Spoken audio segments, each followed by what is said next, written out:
पावस 11:30 11:15 त्याच्या भितर पावस येयलो आनी मोठ्ठें वादळ येयलें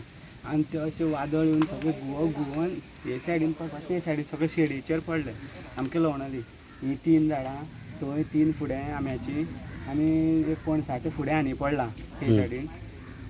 कशें वारें सामकें अशें हें अशें येता तशें येयलें वादळ अशें सामकें शेडीचेरूच पडलें सगळें। आनी हे शेड आसले तुमचे हांगासर बेश्टी शेड आशिल्ली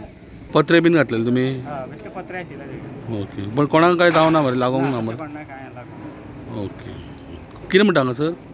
केळबाई कुर्ती